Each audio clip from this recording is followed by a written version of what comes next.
A ceasefire between Thailand and Cambodia has taken effect after nearly 3 weeks of deadly clashes along their border displaced almost 1 million people from their homes. 태국과 캄보디아 간 국경지대에서 약 3주간 벌어진 교전으로 수십 명의 사망자와 거의 100만 명의 피난민이 발생한 끝에 양국이 휴전에 합의했습니다. Yeah, good news because this recent ceasefire came after a previous one earlier this year sort of broke down.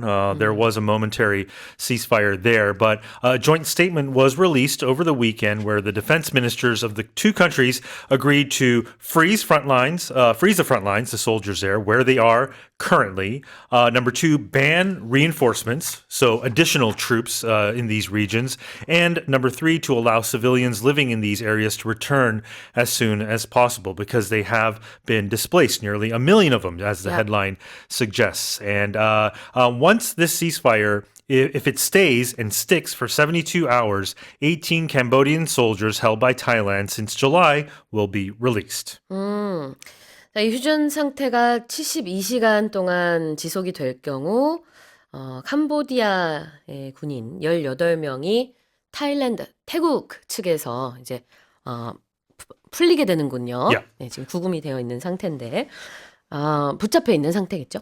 자, 그런데요. 여기서 아까 a lot of people have been displaced라고 하셨어요. Yes. That means they can't go home, they don't have anywhere to go. Is that what we're talking about? Yes, exactly. Yeah. So basically it means they have been forced out of their homes and they're having to spend their time somewhere else, usually in a temporary facility, right? 그렇죠. 이 교전으로 인해서 많은 사람들이 지금 어떻게 보면은 집이 더 이상 집이 아닌 그런 상태가 된 거죠. 피난민들이 됐습니다. Yeah. If you want to get more technical, in physics, you learn about displacement theory. When you go into a bathtub, the water level rises, right? Eureka. Because you are displacing that space that water was taken. So displacing means something like that. Look at you. All right, let's have a look at the expression to take effect. Sure. So to take effect, in this case, we were talking about a ceasefire. It means that it went into enforcement. It's been introduced, it's been announced, and it's officially working now, right? It's taking effect. 발효되다, 효력이 발생하다, to take effect. 그래서 ceasefire, 휴전이 지금 발효가 됐다라고 볼 수 있겠고요.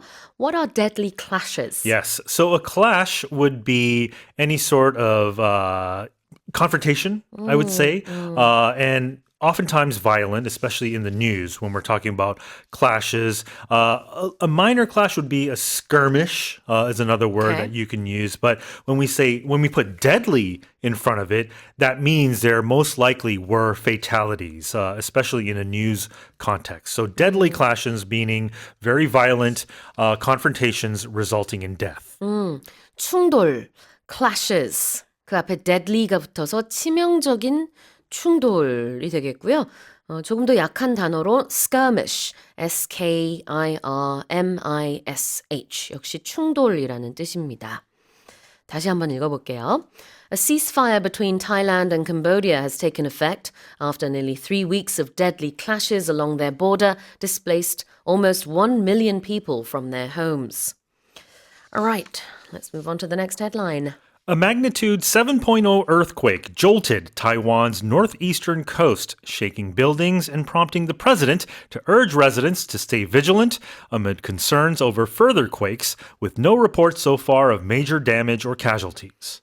대만 북동부 해역에서 규모 7.0의 강진이 발생해 건물이 흔들리고 총통이 여진에 대비해 경계를 유지해달라고 국민들에게 당부한 가운데 현재까지 인명피해를 포함한 중대 피해는 확인되지 않았습니다. But this comes after an earthquake in Japan, and now neighboring countries are also on high alert. Yes, because Taiwan, obviously sits on the Ring of Fire, right? The Pacific Ring of Fire. It's no stranger to earthquakes. Luckily, there were no reports of damage or any casualties because Taiwan, back in 2016, they had a major quake. More than 100 people died. I think if you go back a little bit more, in 1999, there was an earthquake where more than 2,000 1,000 people died. So the country is always on edge. Earlier this year, when I visited Taiwan, I happened to be there and I got an alert on my phone saying that an earthquake was detected. Luckily, in that case as well, it was minor as well. I'm curious to know, is that in Chinese and English? It actually comes in English. Just in English? It was English and in Mandarin. So Right. I was able to understand it. Yes. I'm just curious to know. All right. 지진이 많이 발생하는 이 불의 고리, The Ring of Fire에 대만 역시 위치하고 있고, 그 다음에 그 주변국들에서도 지금 여기도 지진이 계속해서 발생하지 않을까 우려를 하고 있는 상황입니다. 또 얼마 전에는 근처 일본에서도 이런 비슷한 지진이 있었기 때문에 더욱더 우려스러운 상황인데 다행히 인명피해나 중대피해는 발생하지 않았지만 그래도 이렇게 지진이 발생한 것 자체가 상당히 좀 많이 사람들이 놀랐을 것 같아요. 오죽하면 이제 총통이 직접 나서서 국민들에게 경계를 유지해달라 이런 얘기도 했습니다. Yeah. So after the earthquake, the president issued a statement or a warning. Yeah. And in that warning, they urged residents, right? URGE. Yeah. Meaning to strongly encourage or advise someone to do something. It's not just encouraging, it's strongly encouraging. I urge you to try this. If I said that, that would mean I highly, highly recommend that you try this. Yes, exactly. As a noun form, urge means a desire, right? Especially impulsively. I have an urge to eat junk food at night for some reason. 그래요. 명사로 썼을 때 urge는 어떤 갈망 같은 건데 동사입니다. 여기서는요.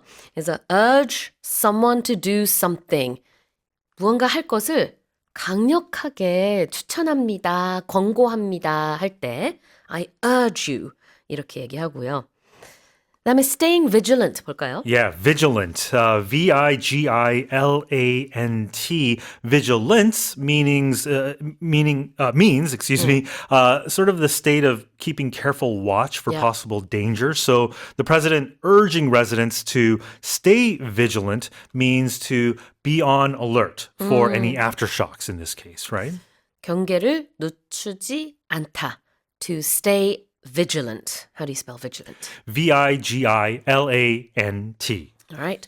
Here's the headline one more time. A magnitude 7 earthquake jolted Taiwan's northeastern coast, shaking buildings and prompting the president to urge residents to stay vigilant amid concerns over further quakes, with no reports so far of major damage or casualties. Let's move on to the next headline. Temperatures in Russia's Yakutia region in far eastern Siberia have plunged to a staggering minus 56 degrees Celsius, with forecasters warning the mercury could drop even lower in the coming days. 러시아 시베리아의 극동 지역에 위치한 야쿠티아의 기온이 무려 섭씨 영하 56도까지 내려간 가운데 앞으로 며칠 사이에 수온주가 이보다 더 떨어질 수 있다는 기상 예보가 나왔습니다. I can't even fathom what this feels like. Minus 56. Yeah, if you ever complain of cold, just think about the residents of this village. It's often known as the coldest place or the coldest village on earth. I think it's pronounced Yakutia. Okay. Certain places will say Yakutia. It's probably somewhere in the middle there. But the coldest ever it's gotten in this region was minus or negative 64.4 degrees Celsius back in the late 19th century. Back in 2023, more recently, it went down to minus 62. You can imagine the real feel. Actually, you probably can't imagine, but the real feel is even colder than that. So what happens in these sort of climates, there's a phenomenon called ice fog. It's so cold that even when you breathe, the sort of, the air, the breath that you can see, that freezes immediately. So that's how cold it is. Wow. So if you ever have a chance, go on the internet and see how people in this village live, because it truly is amazing. They have to keep their cars running, their vehicles running. Otherwise, the battery, the gas, it all freezes. 뭐 당연히 그럴 것 같아요. 자, 그 사이베리아에 있는 야쿠티아 지역이 가장 추웠을 때는 1891년에 영하 64도를 기록했대요. 보다 더 이제 최근에는 2023년도에 영하 62도를 또 기록한 적이 있다고 합니다. Yeah. 전혀 감이 오지 않을 정도로 굉장히 낮은 온도인데 이번에는 또 영하 56도를 기록했어요. 이렇게 영어로는 영하의 기온을 말할 때 두 가지로 발음을 할 수 있는데요. 하나는 minus, 그 다음에 숫자, minus 56 degrees 이렇게 아니면 negative 56 degrees. 네, 그 셀시어스는 안 해도 되는데 물론 미국과 한국을 오고 가면은 그때는 좀 확실하게 표현을 해줘야 되겠죠? 셀시어스인지 파렌하이트인지. 근데 그 나라에 있을 때는 굳이 셀시어스, 파렌하이트 말하지 않아도 돼요. 다 알아들으니까. Well, in this yeah. case, I would say whether it's negative 64 Celsius or Fahrenheit, it's probably the Either same way. cold anyways. But yes, anyways. 자, plunging 보겠습니다. Yeah, so to plunge means to fall, drop, very drastically a lot of cases. When you do stocks can plunge. Also, when you say you take the plunge, it means going swimming, right? So you're plunging into the water. Yeah.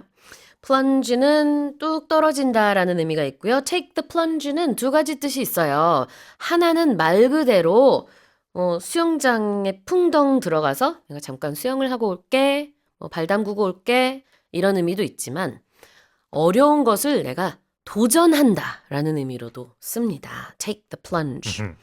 자, staggering은요? Yeah, if something's staggering, it means it's so hard to believe. You know, there's a sort of shock or disbelief that something is so great or so severe, right? It's staggering. It's amazing.